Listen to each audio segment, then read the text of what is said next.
ചേട്ടാ നമസ്കാരം. നമസ്കാരം. മ്യാൻമർ, ബംഗ്ലാദേശ്, നമ്മുടെ ബേ ഓഫ് ബംഗാളിൽ ഒരു സൂപ്പർ പവർ പോരാട്ടം തുടങ്ങുന്നു എന്ന റിപ്പോർട്ടുകൾ ഇപ്പൊ നമുക്ക് ലഭിക്കുന്നുണ്ട്. ഈ സൂപ്പർ പവർ പോരാട്ടം എന്തിനാണെന്ന് ചോദിച്ചു കഴിഞ്ഞാൽ അത് ബേ ഓഫ് ബംഗാൾ കടലുമായി ബന്ധപ്പെട്ടുള്ളതാണ്. അവിടെ ഒരു സൂപ്പർ പവർ ആവാനുള്ള 3 രാജ്യങ്ങളുടെ ഒരു പോരാട്ടം ഇവിടെ സ്റ്റാർട്ട് ആകുന്നു എന്നുള്ള ഒരു റിപ്പോർട്ടാണ് ഇപ്പൊ പുറത്തു വരുന്നത്. ഇത് എങ്ങനെയാണെന്ന് ചോദിച്ചു കഴിഞ്ഞാൽ വളരെ രസകരമാണ് ഇതിന്റെ ഒരു സ്റ്റോറി ലൈൻ എന്ന് പറയുന്നത്. ഈ ബേ ഓഫ് ബംഗാളിൽ അമേരിക്കയ്ക്ക് എപ്പോഴും ഒരു ഹോൾഡ് വേണം, ഒരു സ്റ്റാൻഡ് വേണം. അമേരിക്ക അതിനായി നിരന്തരം ശ്രമിച്ചുകൊണ്ടിരിക്കുകയാണ്. നമുക്കറിയാം ബംഗ്ലാദേശ് ഷെയ്ഖ് ഹസീനയുടെ ഭരണം അമേരിക്കൻ സർക്കാർ അട്ടിമറിക്കാൻ ശ്രമിച്ചതും സെയിന്റ് മാർട്ടിൻ ദ്വീപ് പിടിച്ചെടുക്കാൻ ശ്രമിച്ചതും അങ്ങനെ ഷെയ്ഖ് ഹസീന അവിടെ നിന്ന് പുറത്താക്കി. ഷെയ്ഖ് ഹസീന തന്നെയാണ് ഇന്ത്യയിൽ വന്ന ശേഷം ഇതിന് പിന്നിൽ അമേരിക്കയാണെന്നൊക്കെ പറഞ്ഞത്. അങ്ങനെ ആ പദ്ധതി അമേരിക്കയുടെ ചീറ്റിപ്പോയി. ആ ഒരു സാഹചര്യത്തിൽ ഒരു സുപ്രഭാതത്തിൽ ഞാൻ നോക്കുമ്പോൾ UN ജനറൽ സെക്രട്ടറി റഖൈനിലേക്ക് എത്തുകയാണ്. ബംഗ്ലാദേശ് റഖൈൻ എന്നിങ്ങനെയുള്ള സ്റ്റേറ്റുകളിലേക്ക് എത്തുകയാണ്. റഖൈൻ നമുക്കറിയാം അരക്കൻ ആർമിയാണ് അവിടെ ഭരിച്ചുകൊണ്ടിരിക്കുന്നത്. അരക്കൻ ആർമി അവിടെ ഭരണം നടത്തുന്നത് എങ്ങനെയാണ്? അവിടെയുള്ള റോഹിംഗ്യൻസും അരക്കൻ ആർമിയും തമ്മിൽ വലിയ ശത്രുതയാണ്, കണ്ടാ പിടിച്ച് കൊന്നുകളയുമാര്. അതുകൊണ്ട് അരക്കൻ ആർമി ഒരു പ്രദേശത്ത് എത്തുന്നതിന് മുമ്പേ റോഹിംഗ്യൻസ് അവിടെ നിന്ന് ഓടി രക്ഷപ്പെടും. അങ്ങനെ റോഹിംഗ്യൻസ് കുറെ എണ്ണം ബംഗ്ലാദേശിലോട്ടും കുറെ എണ്ണം റഖൈൻ സ്റ്റേറ്റ് വിട്ടും പലായനം ചെയ്തു. അപ്പൊ UN ജനറൽ സെക്രട്ടറി അവിടെ എത്തിയിട്ട് റോഹിംഗ്യൻസിന്റെ മനുഷ്യാവകാശത്തിന് വേണ്ടി വാദിക്കുകയാണ്. അതൊരു നല്ല രസകരമായിട്ടുള്ള ഒരു കാഴ്ചയായിരുന്നു. കാരണം യുവമാര് ഈ മനുഷ്യാവകാശം, അത് റോഹിംഗ്യൻസിന്റെ മനുഷ്യാവകാശത്തിന് വേണ്ടി വാദിക്കുക എന്ന് പറയുന്നത് വേറെ ഒരു സ്ഥലത്തും വാദിച്ചിട്ടില്ല, ഇവിടെ വന്ന് വാദിക്കുകയാണ്. അങ്ങനെയാണെങ്കിൽ എന്തുകൊണ്ട് അമേരിക്കയിൽ നിന്ന് കുടിയിറക്കപ്പെടുന്ന മുസ്ലിങ്ങൾക്കെതിരെ ഇവർ വാദിക്കുന്നില്ല എന്നുള്ളൊരു ചോദ്യമൊക്കെ അപ്പൊ ഉയർന്നു വന്നു. ഈ റോഹിംഗ്യൻസിന്റെ മനുഷ്യാവകാശത്തെ കുറിച്ച് വാദിച്ച ശേഷം ഇവർ പറഞ്ഞു ഇവർക്ക് വേണ്ട സാധന സാമഗ്രികളൊക്കെ ചെയ്തു കൊടുക്കണം, ഇവർ പട്ടിണിയിലാണ്, ഇവർ നാളെ മരിക്കും, ലക്ഷക്കണക്കിന് ആൾക്കാരാണ് കൂട്ടമരണത്തിൽ ഏർപ്പെടാൻ പോകുന്നത്. അന്ന് ന്യൂസ് ഇന്ത്യ മലയാളം ഒരു വാർത്ത കൊടുത്തു, 8 ലക്ഷം റോഹിംഗ്യൻസ് മരണത്തിലേക്ക് എന്ന് പറഞ്ഞുകൊണ്ട്. അതിന്റെ പ്രധാനപ്പെട്ട കാരണം ഇയാൾ ഈ പറഞ്ഞതിന്റെ അടിസ്ഥാനത്തിലാണ്. അപ്പോ ഈ റോഹിംഗ്യൻസിനായിട്ട് നമുക്ക് എന്തെങ്കിലും ഒന്ന് ചെയ്യണ്ടേ എന്നുള്ള രീതിയിൽ പുള്ളി സംസാരിച്ചിട്ട് പുള്ളി തിരിച്ചുപോയി. അതിനുശേഷം വരുന്ന വാർത്ത, നമുക്കൊരു കാര്യം ചെയ്യാം, നമുക്ക് ആ റഖൈൻ ഇടനാഴി അങ്ങോട്ട് തുറക്കാം എന്നാണ് ഈ പുള്ളിക്കാരൻ പറഞ്ഞത്. റഖൈൻ ഇടനാഴി തുറന്നു കഴിഞ്ഞാൽ എന്താണ് അതിന്റെ പിന്നിലുള്ള ഉദ്ദേശം? ഈ ഇവർക്ക് വേണ്ടിയിട്ടുള്ള, അതായത് ഈ റോഹിംഗ്യൻസിന് വേണ്ടിയിട്ടുള്ള അരി, പൊരി, ശർക്കര, ഉണ്ട, അങ്ങനെയുള്ള ചാരിറ്റി ഐറ്റംസ് ഒക്കെ നമുക്ക് മുകളിലേക്ക് എത്തിക്കാനായിട്ട് സാധിക്കും. അങ്ങനെ എത്തിച്ചു കഴിഞ്ഞാൽ അത് അവർക്ക് ഒരു വലിയ ആശ്വാസമായി മാറുമല്ലോ എന്നൊക്കെ പറഞ്ഞുകൊണ്ട് അങ്ങനെ ഒരു സെറ്റപ്പിലോട്ട് കാര്യങ്ങൾ എത്തി. പക്ഷേ ബംഗ്ലാദേശ് പറയുന്നത് അത് തുറക്കാൻ പറ്റില്ല. അത് തുറക്കാൻ പറ്റാത്തതിന്റെ പ്രധാനപ്പെട്ട കാരണം ഈ റഖൈൻ ഇടനാഴിയിൽ ആർക്കാണോ പവർ ഉള്ളത് അവർക്ക് ബേ ഓഫ് ബംഗാളിലെ ഒരു സുപ്രധാനമായിട്ടുള്ള തന്ത്രപ്രധാനമായിട്ടുള്ള പോയിന്റിലേക്ക് ആക്സസ് ലഭിക്കും.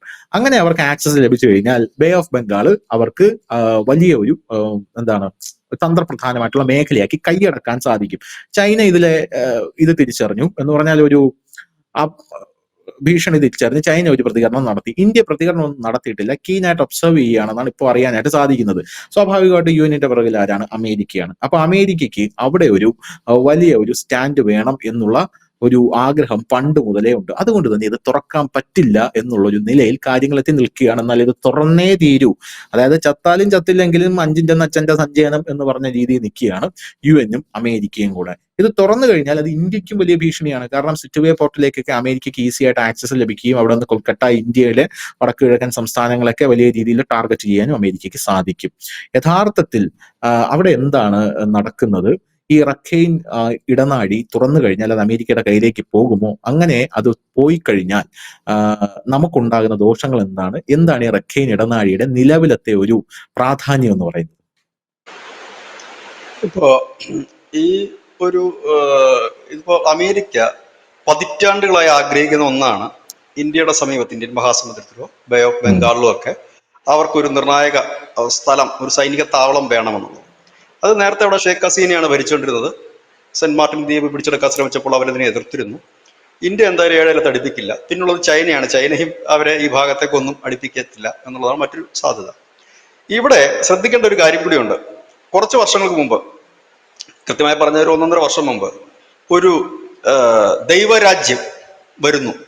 അതായത് ഈ പറയുന്ന മ്യാൻമാറിലും മണിപ്പൂരിന്റെ ഒക്കെ ഭാഗങ്ങൾ ചേർത്തുകൊണ്ട് ഒരു രാജ്യം, അത് ട്രംപ് അധികാരത്തിൽ വന്ന സാധ്യമാകും. ഇവാഞ്ചലിസ്റ്റിക് നേഷൻ ട്രംപ് അധികാരത്തിൽ വന്ന സാധ്യമാകും എന്ന് ഇവിടുത്തെ ഇവാഞ്ചലിസ്റ്റുകളും അവരെ പിന്തുണയ്ക്കുന്ന മാധ്യമങ്ങളുമെല്ലാം ഘോരഘോരം എഴുതുകയും ചാനൽ വഴി പറയുകയും ഒക്കെ ചെയ്തിരുന്നു. അതും ഇതുമായി ചേർത്ത് വായിക്കണം. കാരണം ഇവാഞ്ചലിസ്റ്റുകളുടെ ഒരു വിശിഹയാണ് ഡൊണാൾഡ് ട്രംപ് എന്ന് പറയാതിരിക്കാൻ കഴിയില്ല. അപ്പോൾ ഇത് അദ്ദേഹത്തിന് പണ്ട് തൊട്ടേ ഉള്ള ഒരു ആഗ്രഹമാണ്, ഇങ്ങനെ ഇരിക്കുന്ന ഒന്ന്. രണ്ടാമത്തെ കാര്യം എന്ന് പറഞ്ഞു കഴിഞ്ഞാൽ ഇവർക്ക് രണ്ടാമത്തെ ഓപ്ഷൻ, ഇതവരുടെ രഹസ്യമാക്കി വെച്ചിരിക്കുന്ന ഒരു അജണ്ടയാണത്. മറ്റ് ഒരു അജണ്ട എന്ന് പറഞ്ഞു കഴിഞ്ഞാൽ അവർക്ക് പണ്ട് മുതലേ ഉള്ള ആഗ്രഹമാണ് ഇവിടെ ഒരു സൈനിക താവളം വേണം. കാരണം വമ്പൻ ശക്തികളായ ഇന്ത്യക്കും ചൈനയ്ക്കും അത് ഒരുപാട് വെല്ലുവിളി ഉയർത്താൻ കഴിയും. ഇനി നമുക്ക് ഇപ്പോഴത്തെ അതിന്റെ ഒരു സ്ഥിതി വിശേഷം നമുക്ക് നോക്കാം. ഈ റഖൈൻ എന്ന് പറയുന്ന ഈ സ്റ്റേറ്റ്, അത് മ്യാൻമാറിലെ ഒരു സ്റ്റേറ്റാണ്. ആ സ്റ്റേറ്റിൽ കണ്ട് 20 ലക്ഷം പേര് പട്ടിണിയിൽ മരിക്കാൻ പോകുന്നു എന്നാണ് ഐക്യരാഷ്ട്രസഭ സെക്രട്ടറി ജനറൽ പറയുന്നത്. ഈ ജനറലിന്റെ കാര്യം വലിയ കോമഡിയാണ്. മറ്റേ ഇസ്രായേൽ ലബനനിൽ വലിയ ആക്രമണം നടത്തിയപ്പോൾ യുദ്ധം അവസാനിപ്പിക്കണമെന്നാണ്. ഇസ്രായേൽ കണ്ടം വഴി ഓടിച്ചിട്ട് ആ ഭാഗത്ത് പുല്ല് മുളച്ചിട്ടില്ല. റഷ്യ ഉക്രൈൻ യുദ്ധത്തിൽ ഇദ്ദേഹത്തെ നമ്മൾ കണ്ടിട്ടില്ല. അങ്ങനെയൊക്കെ ഉള്ളതാണ്. ഇന്ത്യ മുമ്പേ പറഞ്ഞിരുന്നു ഈ കാലഹരണപ്പെട്ട ഐക്യരാഷ്ട്രസഭയുടെ സിസ്റ്റം തന്നെ മാറ്റണം. കാരണം ഈ പോയിട്ട് ഒരു കാര്യമില്ല. കാരണം ഇതിന്റെ ഇടയ്ക്ക് തന്നെ അനവധി സഖ്യങ്ങൾ വേറെ ഉണ്ട്. അവരാണ് ഇപ്പൊ തീരുമാനം എടുക്കുന്നത് എന്ത് വേണം, എങ്ങനെ വേണം എന്നൊക്കെ ഉള്ളത്. ഇനി ഇദ്ദേഹം ഇങ്ങനെ ഇരിക്കുന്നു എന്നുള്ളത് മാത്രമേ ഉള്ളൂ. അപ്പോ ഈ റഖൈൻ ഇടനാഴി നമുക്ക് നേരിട്ട് കണക്ഷൻ ഇല്ല, നമ്മളുമായി അവരുടെ അതിർത്തിയും പങ്കിടുന്നില്ല. അത് മ്യാൻമാറിന്റെ ഒരു സ്റ്റേറ്റ്. പക്ഷെ ഇവരുടെ ഈ സ്റ്റേറ്റ് ചെന്ന് കയറുന്നത് ചൈനയിലേക്കാണ്. ചൈനയുടെ ഈ ബെൽറ്റ് ആൻഡ് റോഡ് പദ്ധതിയുടെ ഒരു ഭാഗം കടന്നു പോകുന്ന ഇവിടെയാണ്. അത് ചൈനയുമായി ചേർന്ന് കിടക്കുന്നതാണ്. ചൈനയെ സംബന്ധിച്ച് അവരുടെ ഏറ്റവും വലിയ സാമ്പത്തിക ഇടനാഴി മാത്രമല്ല, അവരുടെ നിർണായകമായ ഒരു തുറമുഖമുണ്ട്. ഇപ്പൊ ഈ വർഷം അവസാനം ഉദ്ഘാടനം ചെയ്യുന്ന കുക്ഫി എന്ന് പറഞ്ഞിട്ട് അവിടെ ഒരു വലിയ തുറമുഖം ഈ ഇതിനോട് ചേർന്ന് വരുന്നത് കുക്ഫി തുറമുഖം. ഇതൊരു നിർണായക ഇത് കുക്ഫി. അപ്പൊ ഈ കുക്ഫി തുറമുഖത്തിന്റെ ഏറ്റവും വലിയ പ്രത്യേകത യുദ്ധം മാത്രവുമല്ല, പകരം അതുവഴി ട്രേഡിങ്ങും കൂടെ ഉദ്ദേശിച്ചുകൊണ്ടാണ് ഇന്ത്യ ഇപ്പോൾ നമ്മുടെ കലാധർ പദ്ധതിയും ഇവിടെ കൊണ്ടുവന്ന് മുട്ടിച്ചിട്ട് ഈ സിപ്പയുടെ അവിടെ നമ്മൾ എന്തിനാ തുറമുഖം കൊണ്ടുവരുന്നത് വെച്ചാൽ നമുക്ക് ട്രേഡിംഗ് ആണ് നമ്മൾ കൂടുതലായിട്ട് ഉദ്ദേശിക്കുന്നത്. പിന്നെ എല്ലാവരും ട്രേഡിംഗ് ആണല്ലോ. രണ്ടാമത് യുദ്ധത്തിന് ഉപയോഗിക്കാം, രണ്ടുമാണല്ലോ. ഈ വ്യോമത്താവളം എന്ന് പറയുമ്പോൾ ചില സമയങ്ങളിൽ വ്യോമത്താവളം, ചില സമയങ്ങളിൽ മറ്റേ സിവിലിയൻസിനുള്ള വിമാനങ്ങൾക്കുമുള്ള താവളമാക്കി അങ്ങനെയാണ് ചില സ്ഥലങ്ങളിലൊക്കെ വെക്കാറുള്ളത് എന്ന് പറഞ്ഞാൽ അത്തരത്തിലാണ്.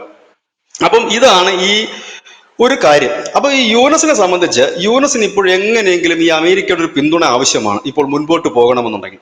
ആ പിന്തുണ കിട്ടി മുൻപോട്ട് പോകണം. അതിന് 2-3 കാര്യങ്ങളുണ്ട്. ഒന്ന്, യൂനസിന്റെ മകൾ അമേരിക്കയിൽ ട്രംപിന്റെ റഡാറിലാണ്. അതിന് കാരണം ക്ലിന്റൺ ഫൗണ്ടേഷനുമായി ബന്ധപ്പെട്ടിട്ടുള്ള വലിയ ഒരു ആരോപണം എന്നുള്ളതല്ല, ആരോപണത്തിന്റെ രേഖകളൊക്കെ പിടിക്കുകയും ഈ യൂനസിന്റെ മകൾക്കെതിരെ, മോണിക്ക യൂനസിനെതിരെ കേസ് ഫയൽ ചെയ്യുകയും ചെയ്തിരുന്നു. അവരകത്ത് പോവോ ഇല്ലയോ എന്ന് പറയാൻ കഴിയില്ല. അങ്ങനെ നിൽക്കുന്ന ഒരു സാഹചര്യം, പാശ്ചാത്യ രാജ്യങ്ങളെ കൂട്ടുപിടിക്കാൻ കിട്ടുന്ന നല്ലൊരു സാഹചര്യം, അവരുടെ സഹായത്തോടുകൂടി തന്റെ അധികാര കസേര ഉറപ്പിച്ചു നിർത്താൻ കഴിയുമെന്ന് യൂനസ് കരുതുന്നു. ഇവിടെയാണ് ബംഗ്ലാദേശിന്റെ സൈനിക മേധാവിയായിട്ടുള്ള വക്കാർ ഉസ്മാൻ ഒരു മുന്നറിയിപ്പ് നൽകുന്നുണ്ട്. അദ്ദേഹം പറയുന്നതിന് അതൊരു യാഥാർത്ഥ്യമുണ്ട്. അദ്ദേഹം പറയുന്നത് പാകിസ്ഥാന്റെ ഗതി വരരുത്. കാരണം നമുക്കറിയാം ഈ അഫ്ഗാനിസ്ഥാനിലെ റഷ്യൻ സേനയെ തുരത്താൻ വേണ്ടിയിട്ടാണ് ഈ അമേരിക്കയ്ക്ക് പാകിസ്ഥാൻ പിന്തുണ കൊടുക്കുകയും ഈ അമേരിക്കയ്ക്ക് വേണ്ട എല്ലാ താവളങ്ങളും ഉൾപ്പെടെയുള്ളവ ശരിയാക്കി കൊടുക്കുകയും ഒക്കെ ചെയ്ത് റഷ്യക്കാരെ തുരത്തുക എന്നുള്ളതായിരുന്നു. അപ്പോ എന്നിട്ട് എന്തായി? എന്നിട്ട് ഈ വക്കാർ ഉസ്മാൻ ചോദിക്കുന്നത് എന്നിട്ട് എന്തായി? 4 പതിറ്റാണ്ടേറെ ആയിട്ട് പാകിസ്ഥാൻ ഇന്നും അമേരിക്കയുടെ കീഴിൽ നിൽക്കുകയാണ്. പാകിസ്ഥാനിലെ ആഭ്യന്തര പ്രശ്നങ്ങളാണ്, ഛിന്ന ഭിന്നമായി കിടക്കുകയാണ് പാകിസ്ഥാൻ. ആ ഗതിയിലേക്ക് നിങ്ങൾ ഈ രാജ്യം കൊണ്ടുവരാൻ ഞാൻ അനുവദിക്കില്ല, രക്തരൂക്ഷിതമായിരിക്കും എന്ന് പറയുന്നു. ഇവിടെ തെളിഞ്ഞു കാണുന്ന ഒരു കാര്യം, യൂനസിന്റെ ഈ ഭരണം ഇനി അധിക ദിവസം പോവില്ല. കാരണം ഈ ഒരു നീക്കം മുൻപോട്ട് പോവുകയാണെങ്കിൽ പട്ടാളം ബംഗ്ലാദേശിൽ ഭരണം പിടിക്കും. ഇന്ത്യ ആഗ്രഹിക്കുന്നു ഇത് തന്നെയാണ്. ഇനി ഇന്ത്യയുടെ പ്രശ്നം എന്തെന്ന് ചോദിച്ചു കഴിഞ്ഞാൽ, നമ്മുടെ വടക്കിഴക്കൻ സംസ്ഥാനങ്ങളുടെ അതിര് പങ്കിടുന്ന ഒരു പ്രദേശമാണ് മ്യാൻമാർ. രണ്ടാമത്തെ കാര്യം എന്ന് പറഞ്ഞാൽ, നമ്മൾക്ക് ഈ സിബ്വേക്ക് നമ്മുടെ ഒരു വലിയ തുറമുഖത്തിന്റെ പണി നടക്കുന്നു. ഈ കലാധർ പ്രൊജക്റ്റുമായി വടക്കിഴക്കൻ സംസ്ഥാനങ്ങളിൽ കലാധർ പ്രൊജക്റ്റുമായിട്ടുണ്ട്. ഇപ്പൊ സിബ്വേയിലേക്കും പോകുന്നു. കാരണം അപ്പോഴീ ഇവിടെ ഒരു പാശ്ചാത്യ ശക്തി, പ്രത്യേകിച്ച് അമേരിക്കയുടെ ഒരു സേനാവ്യൂഹം വന്ന് കിടക്കുന്നതും തമ്പടിക്കുന്നില്ലെങ്കിൽ അവരുടെ ഒരു സൈനിക താവളം ഇന്ത്യയും ചൈനയും ആഗ്രഹിക്കുന്നേ ഇല്ല എന്നുള്ളതാണ്. ഇവിടെ സംഭവിക്കാൻ പോകുന്ന ഒരു കാര്യം, ചൈന ഡയറക്റ്റ് ആയിട്ട് തന്നെ അതിനകത്തൊരു ഉടക്കുമായി വരും എന്നുള്ളത് യാതൊരു തർക്കമില്ല. കാരണം അവരുടെ അതിരുമായി ചേർന്ന് കിടക്കുന്ന ഒരു പ്രദേശമാണ്. അവര് ഈ അരക്കൻ ആർമിക്ക് നിർലോഭമായി പിന്തുണ കൊടുക്കുന്ന ഒരു ഭരണകൂടവുമാണ്. ചൈനയുടെ കാര്യം രസകരമാണ്. മ്യാൻമാറിലെ എല്ലാ സംഘടനകൾക്കും അവർ പിന്തുണ കൊടുക്കുന്നുണ്ട്. ഒപ്പം തന്നെ അവിടെ ഭരിക്കുന്ന ജുണ്ടകൾക്കും അവർ പിന്തുണ കൊടുക്കുന്നുണ്ട്. ഇനി ഇന്ത്യയിലേക്ക് വന്നു കഴിഞ്ഞാൽ, ഇന്ത്യയുടെ ഈ കഴിഞ്ഞ ദിവസം വന്നൊരു വാർത്ത, അരക്കൻ ആർമിയുടെ ഉന്നതതല വൃത്തങ്ങളുമായി ഇന്ത്യയിലെ മിസോറാമിൽ വെച്ചൊരു കൂടിക്കാഴ്ച ഇന്ത്യൻ പ്രതിനിധികൾ നടത്തിയെന്നൊരു കൂടിക്കാഴ്ച വരുന്നു. അതായത് ഇന്ത്യ രഹസ്യമായിട്ട് മ്യാൻമാറിന് ഈ അരക്കൻ ആർമിയെ സഹായിക്കുന്നുണ്ട്. അതായത് ഡയറക്റ്റ് ആയിട്ട് ചൈനയും രഹസ്യമായിട്ട് ഇന്ത്യയെ സഹായിക്കുന്ന ഒരു ആർമിയാണ് അരക്കൻ ആർമി. ഈ 2 രാജ്യങ്ങളുടെയും പ്രധാനപ്പെട്ട ആഗ്രഹം, ഇവന്മാരാണേലും കുഴപ്പമില്ല, ഇവന്മാർ നിന്നോട്ടെ. കാരണം ഇവന്മാരിതെന്തിനെ പിടിച്ചു വെച്ചിരിക്കുന്നതെന്ന് ചോദിച്ചാൽ, ഈ അരക്കൻ ആർമിക്ക് അറിയാം ഇതൊരു നിർണായകമായ സ്റ്റേറ്റ് ആണെന്നും, ഈ സ്റ്റേറ്റ് ഒരു ചെറിയ രാജ്യമായാൽ പോലും അത് വെച്ച് ലോകരാജ്യങ്ങളോട് വിലപേശാൻ കഴിയും, ഇന്ത്യയോടും ചൈനയോടും മാറി മാറി വിലപേശാൻ കഴിയും. അത് അരക്കൻ ആർമിക്ക് നന്നായി അറിയാം. ഇന്ത്യയും ഒരു തരത്തിൽ ആഗ്രഹിക്കുന്നുണ്ട്, ഇവന്മാർ അധികാരത്തിൽ കയറി കഴിഞ്ഞാൽ വലിയ ശല്യമില്ലല്ലോ, നമ്മുടെയും കപ്പലോടും ചൈനയുടെ മറ്റൊരു വഴി കൂടെയും പോകും. മ്യാൻമാറിന്റെ പടിഞ്ഞാറൻ അതിരാണ് അവരോട് ചേർന്ന് കിടക്കുന്നത്, അവിടെയും പോകും. നമ്മളുടെ ഒരു കിഴക്കൻ അതിരാണ്. ഈ രണ്ടതിരിൽ കൂടെ നമ്മുടെ കാര്യങ്ങൾ നടന്നു പോകും, വലിയ പ്രശ്നമില്ലാതെ പോകും എന്നൊരു ധാരണയിലാണ് നമ്മൾ മുമ്പോട്ട് പോകുന്നത്. അവിടെയാണ് ഇപ്പോൾ അമേരിക്ക കൂടി എൻ്റർ ചെയ്യുന്നത്. അതായത് അമേരിക്ക, ഇന്ത്യ, ചൈന. ഇവിടെ ബംഗ്ലാദേശ് വരും നോക്കുകുത്തിയാണ്. ബംഗ്ലാദേശ് വിളിച്ചോണ്ട് വരികയാണ് ആളെ തല്ലാനായിട്ട്. അവസാനം എന്ത് പറ്റുമെന്ന് ചോദിച്ചു കഴിഞ്ഞാൽ പാകിസ്ഥാന്റെ ഗതി വരും. അമേരിക്ക എവിടെങ്കിലുമൊക്കെ വന്നു കയറിയിട്ടുണ്ടെങ്കിൽ അവർ തിരിച്ചു പോയിട്ടുമില്ല. അവർ പിന്നെ പതുക്കെ പതുക്കെ ആ രാജ്യത്തെ പിടിമുറുക്കുക, ആ രാജ്യത്തെ നിയന്ത്രിക്കാനും തുടങ്ങും. അവരുടെ കാൽക്കീഴിൽ കിടക്കുന്ന വെറും അടിമകളായി മാറുകയും രാജ്യം ചിന്ന ഭിന്നമാവുകയും ചെയ്യും. അതിനാണ് വക്കാർ യൂനിസ് പറഞ്ഞത്, നിങ്ങൾ ആ ഗതിയിലേക്ക് ഈ രാജ്യത്തെ എത്തിക്കരുതെന്ന് പറയുന്നത്. ഇവിടെ ശ്രദ്ധേയമായ ഒരു കാര്യം, ഇതിൽ സംഭവിക്കാൻ സാധ്യതയുണ്ട് എന്ന് വിദഗ്ധർ പറയുന്ന കാര്യം, ഇതിൽ ഇന്ത്യ ചൈന ഒരു സഖ്യം ഈ ഒരു വിഷയത്തിൽ ഉണ്ടാകാം. രണ്ട്, ഇന്ത്യ നിർലോഭമായ പിന്തുണ വക്കാർ ഉസ്മാന് നൽകിക്കൊണ്ട് പട്ടാള ഭരണത്തിലേക്ക് നീങ്ങാൻ ഉള്ള സാധ്യതകളാണ് കൂടുതൽ. മൂന്ന്, മ്യാൻമാർ സൈന്യത്തിന് ഇന്ത്യ ശക്തമായ പിന്തുണ നൽകും. ഇപ്പോൾ നിലവിൽ പിന്തുണ കൊടുക്കുന്നുണ്ട്, ഇനി അതൊരു ശക്തമായ പിന്തുണ നൽകും. മ്യാൻമാർ സൈന്യത്തിനല്ല, ഈ അരക്കൻ ആർമിക്ക് നൽകും. അങ്ങനെ 3 ഓപ്ഷനാണ് ഇതിനകത്തുള്ളത്. ഇതിന്റെ ആത്യന്തികമായ ഫലം എന്തെന്ന് ചോദിച്ചു കഴിഞ്ഞാൽ, ഈ വിളിച്ചോണ്ട് വന്ന യൂനസ് കറിവേപ്പിലേക്കൽ കഷ്ടമായിട്ട് പോകേണ്ട ഒരു സ്ഥിതിയിലേക്ക് വരും. ഒരുപക്ഷെ അവിടെ പട്ടാള ഭരണം അധികം വൈകാതെ തന്നെ അത് നടക്കാനുള്ള സാധ്യതകൾ വളരെ കൂടുതലാണ്. കാരണം അമേരിക്ക വന്നു കഴിഞ്ഞാൽ ഇത് നടക്കുക പ്രയാസകരമാണ്. അപ്പൊ അതിനു മുമ്പ് തന്നെ ആ ഒരു കർമ്മം നിർവഹിക്കാൻ ചിലപ്പോൾ അവിടുത്തെ പട്ടാളം ഒരുങ്ങിക്കൂടായികയില്ല. അങ്ങനെ ആ പട്ടാളം ഒരുങ്ങുകയാണെങ്കിൽ നിലവിലത്തെ സാഹചര്യത്തിൽ ചൈനയുടെ ഒരു സഹായം എന്തായാലും യൂനസിന് കിട്ടില്ലെന്ന് അറിഞ്ഞുകൊണ്ടാണ് ഈ പാശ്ചാത്യ ശക്തികളെ ഈ സ്വാധീനിക്കുന്നതും ഒപ്പം തന്നെ അവരെ കൂട്ടുപിടിക്കുന്നതും ഒക്കെ തന്നെ. ഈ രീതിയിലേക്കാണ് അത് പോകുന്നത്. അതായത് നമ്മളുടെ ഈ ബംഗ്ലാദേശ് കാരണം കുറച്ച് ശാന്തമായി നിന്നിരുന്ന നമ്മളുടെ ആ ഒരു അതിർത്തി വടക്കിഴക്കൻ സംസ്ഥാനങ്ങളുമായി ചേർന്ന് കിടക്കുന്ന നിർണായകമായ ഒരു പ്രദേശത്തേക്ക് ഒരു യുദ്ധത്തിന്റെ കാഹളം മുഴങ്ങിക്കഴിഞ്ഞിരിക്കുകയാണ്. നിലവിലത്തെ സാഹചര്യത്തിൽ ചൈന പരസ്യമായി തന്നെ എതിർപ്പ് പ്രകടിപ്പിച്ചു കഴിഞ്ഞു. ഇത് അനുവദിക്കാൻ കഴിയില്ലെന്ന് അവർ പറഞ്ഞു കഴിഞ്ഞിരിക്കുന്നു. ഒപ്പം തന്നെ ഇന്ത്യ മൗനത്തിലാണെങ്കിൽ പോലും അണ്ടർഗ്രൗണ്ടിൽ കൂടി ഇന്ത്യ പണി നടക്കുന്നുണ്ട് എന്നുള്ളൊരു തെളിവാണല്ലോ അരക്കൻ ആർമിയുമായിട്ട് അവർ ചർച്ച നടത്തിയത്. അപ്പം ഇങ്ങനെയും ഉണ്ട്. അപ്പൊ ഇന്ത്യയുടെ ലക്ഷ്യം എന്ന് പറഞ്ഞു കഴിഞ്ഞാൽ, നമുക്ക് അരക്കൻ ആർമി തന്നെ തുടരുന്നതിൽ നമുക്ക് താല്പര്യമേ ഉള്ളൂ. നമ്മൾ ഇന്ത്യ കരുതുന്നത് വക്കാർ യൂനിസ് ആണ് ഈ ബംഗ്ലാദേശിന്റെ ഭരണം പിടിക്കുന്നതെങ്കിൽ ഈ മ്യാൻമാറിലെ ഈ അരക്കൻ ആർമിയുമായിട്ട് ബന്ധപ്പെട്ട് സംസാരിക്കുകയാണെങ്കിൽ ചേട്ടാ, ഈ ചൈന പിന്തുണ കൊടുക്കുന്നുണ്ട്, അവർക്ക് ഇന്ത്യയും പിന്തുണ കൊടുക്കുന്നുണ്ട്. കുറച്ചുകൂടെ മെച്ചപ്പെട്ട ഒരു പിന്തുണ, ഇപ്പൊ അവർക്ക് പിന്തുണയാണല്ലോ ആവശ്യം. ഉദാഹരണത്തിന് ഇപ്പൊ BLAക്ക് ഇന്ത്യയുടെ പിന്തുണ അവർ തേടിയിരുന്നു, ആ ഇന്ത്യ കൊടുക്കില്ല എന്ന് പറഞ്ഞിരുന്നു. അതേസമയം ഇന്ത്യ പിന്തുണ കൊടുക്കാമെന്ന് പറയുന്നു, എന്നാൽ പെട്ടെന്ന് അമേരിക്ക വന്നിട്ട് പറയുന്നു ഞങ്ങൾ പിന്തുണ തരാം. ഏത് പിന്തുണയാണ് ഏറ്റവും ബെസ്റ്റ്? അമേരിക്കയുടെ പിന്തുണയല്ലേ? അതുപോലെ ഈ അരക്കൻ ആർമിക്ക് പെട്ടെന്ന് ഈ അമേരിക്ക അവിടെ വരുന്നു, ഞങ്ങൾക്ക് പിന്തുണ തരുന്നു എന്ന് കേൾക്കുമ്പോൾ അവർ ആ സൈഡിലോട്ട് ചായാനുള്ളൊരു ചാൻസ് ഉണ്ടോ? അല്ല, ഇതിനകത്ത് പിന്തുണ എന്ന് പറയുമ്പോഴത്തേക്കും ചൈനയും ഈ പരസ്യ പിന്തുണ അല്ല കൊടുക്കുന്നത്. ഇവർക്കാർക്കും ബലൂചിസ്ഥാന്റെ കേസിലായാലും ഇന്ത്യ രഹസ്യമായിട്ട് പിന്തുണയ്ക്കുന്നുണ്ടോ ഇല്ലെന്ന് നമുക്കറിയില്ല. പരസ്യമായിട്ടില്ല എന്നുള്ളതാണ്. അതിപ്പോ അരക്കൻ ആർമിയുടെ കേസിലും പരസ്യമായിട്ടില്ലല്ലോ. പരസ്യമായിട്ട് പിന്തുണയ്ക്കണ്ട, അമേരിക്ക രഹസ്യമായിട്ട് പിന്തുണയ്ക്കുന്നത്. പക്ഷെ പിന്തുണയ്ക്കുന്നത് അമേരിക്കയാണ്. അതുകൊണ്ട് നമുക്ക് അമേരിക്കയുടെ പിന്തുണ കുറച്ചുകൂടെ ബെസ്റ്റ് എന്ന് തോന്നിയാലോ? അത് പറയുമ്പോഴാണ് നമ്മൾ ഇതിനു മുമ്പ് അവരുടെ ഒരു വിമാനം, അവരുടെ സൈന്യത്തിന്റെ വിമാനം ഈ ബംഗ്ലാദേശിൽ വന്നിറങ്ങി അവർ ഈ പ്രദേശത്തേക്ക് പോവുകയാണെന്നൊരു വാർത്ത നമ്മൾ തന്നെ കൊടുത്തിരുന്നു കുറച്ചു നാൾക്ക് മുമ്പ്. അത് കാരണം ബംഗ്ലാദേശ് ബേസ് ചെയ്തിട്ട് അവർക്ക് ഇങ്ങോട്ടേക്ക് വരാൻ പറ്റൂ. കാരണം അവർക്കിപ്പോ അരക്കൻ ആർമിയെ സഹായിക്കണമെങ്കിൽ എവിടെ നിന്ന് സഹായിക്കണം? അവരെവിടെ നിന്ന് സഹായിക്കണം? അവർക്കൊരു ബേസ് വേണ്ടേ? ഇന്ത്യക്കും ചൈനയ്ക്കും ബേസ് ഉണ്ട് ഓൾറെഡി. കാരണം അരക്കൻ ആർമി ഇപ്പൊ പിടിച്ചെടുത്തിരിക്കുന്ന ഈ പറയുന്ന റഖൈനി എന്ന് പറയുന്ന സ്റ്റേറ്റുമായി ചേർന്ന് കിടക്കുന്ന ഒരു സ്ഥലമാണ് ചൈന. അവർക്ക് ഈസി ആയിട്ട് സഹായിക്കാം, ഇന്ത്യക്കും സഹായിക്കാൻ കഴിയും. കാരണം ഇന്ത്യയുടെ വടക്കിഴക്കൻ സംസ്ഥാനങ്ങളുമായിട്ട് ഡയറക്റ്റ് അല്ലെങ്കിൽ പോലും നമുക്ക് അധിക ദൂരമില്ലാതെ തന്നെ നമുക്ക്, കാരണം ഓൾറെഡി നമ്മുടെ അവിടെ വർക്ക് നടക്കും, നമുക്ക് സഹായിക്കാൻ കഴിയും. അമേരിക്കയ്ക്ക് സഹായിക്കണമെങ്കിൽ വേറൊരു രാജ്യത്തിന് സഹായമില്ലാതെ നിലവിൽ അറ്റ് പ്രസന്റ് ഈ അരക്കൻ ആർമിയെ സഹായിക്കാൻ കഴിയില്ല. അതുകൊണ്ടാണ് അവരുടെ സൈനിക ചരക്ക് വാഹനം ആയുധങ്ങളുമായി അവിടെ എത്തി എന്ന് പറയുമ്പോൾ നമ്മൾ എന്നത് വലിയ പ്രാധാന്യത്തോടെ ആ വാർത്ത കൊടുത്തത്. അതായത് ബംഗ്ലാദേശിന്റെ ഹെൽപ്പ് ഉണ്ടെങ്കിൽ മാത്രമേ അമേരിക്കയ്ക്ക് വരാൻ കഴിയൂ. നിലവിലത്തെ സാഹചര്യത്തിൽ ഇപ്പോൾ ബംഗ്ലാദേശ് ഈ അമേരിക്കയുടെ ഈ സൈന്യത്തിന് ഈ പറയുന്ന റഖൈൻ ഇടനാഴിയുടെ ആ വേ ഓഫ് ബംഗാൾ, അതായത് ബംഗ്ലാദേശിന്റെ ആ ഭാഗം വിട്ടുകൊടുത്തുകൊണ്ട് ഇവരെ രക്ഷിക്കാൻ എന്നുള്ള രീതിയിൽ വിട്ടുകൊടുക്കുകയാണെങ്കിൽ അമേരിക്കയ്ക്ക് പണി എളുപ്പമായി. അവിടെ ഒരു സൈനിക താവളം അവിടെ വന്നു, നിലവിലില്ല. അതായത് ഇപ്പോൾ അവർക്ക് ഡയറക്റ്റായിട്ട് ഒന്നും ചെയ്യാൻ കഴിയാത്ത സാഹചര്യമാണ്.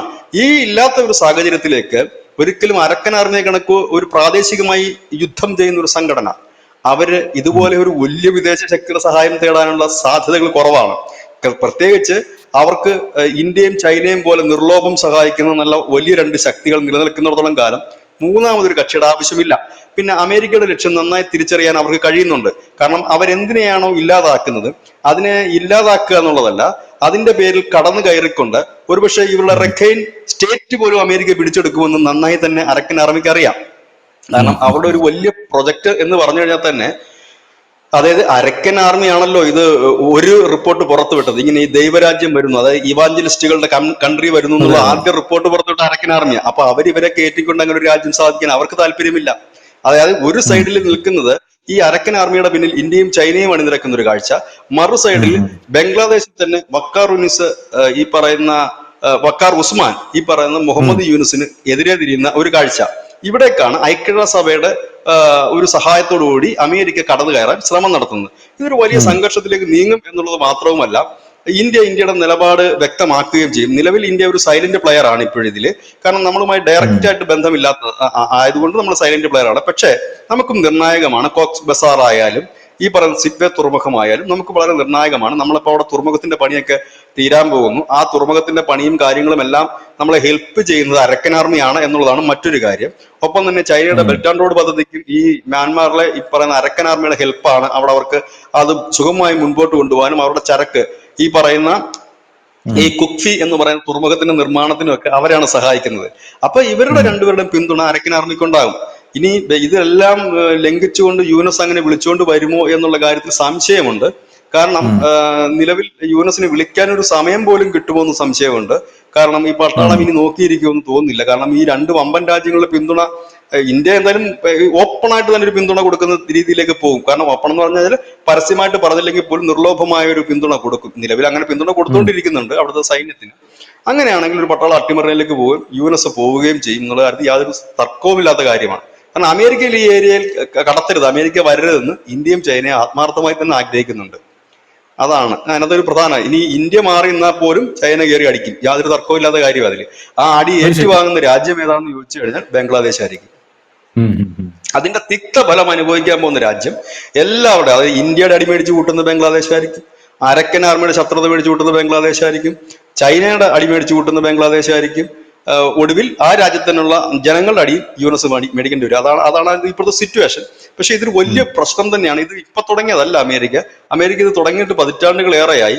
ഇവിടുത്തെ കൂടെ ആദ്യം സെന്റ് മാർട്ടിൻ ദ്വീപ് പിടിച്ചെടുക്കുക എന്നുള്ളതായിരുന്നു അവരുടെ ലക്ഷ്യം. അതിൽ അവർ ഒരു പരിധിവരെ വിജയിച്ചു. ഷേഖ് ഹസീന പോയതോടുകൂടി അവർ വിജയിച്ചതിനകത്ത്.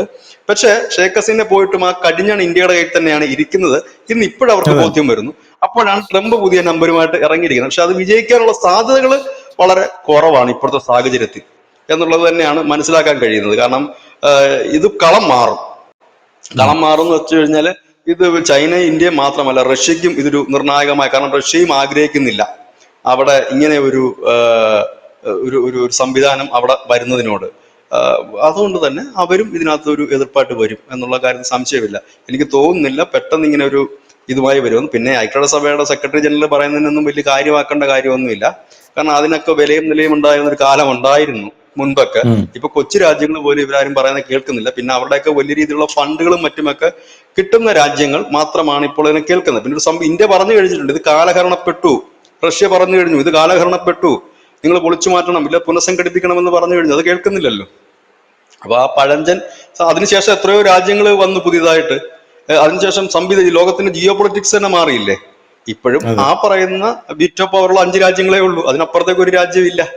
ഇവിടെയാണ് അതിന്റെ കഥകൾ മുമ്പോട്ട് പോകുന്നത്. അപ്പൊ അതൊന്നും ആ സംവിധാനം ഒന്നുമില്ല. അതിനുശേഷം ഇപ്പം നമ്മുടെ ലോകത്തെ എന്തുമാത്രം സഖ്യങ്ങളാ ഉള്ളത്. ആ സഖ്യങ്ങളാണ് ഇപ്പൊ തീരുമാനിക്കുന്നത്. ബ്രിക്സ് തീരുമാനിക്കും, നാറ്റോ തീരുമാനിക്കും, കോട്ട് സഖ്യം തീരുമാനിക്കും. ഇപ്പൊ ചൈന പാകിസ്ഥാനും ബംഗ്ലാദേശിനും ചേർത്ത് ഒരു കുറുമുന്നണി രൂപീകരിച്ചു, അവര് തീരുമാനിക്കും, RIC തീരുമാനിക്കും.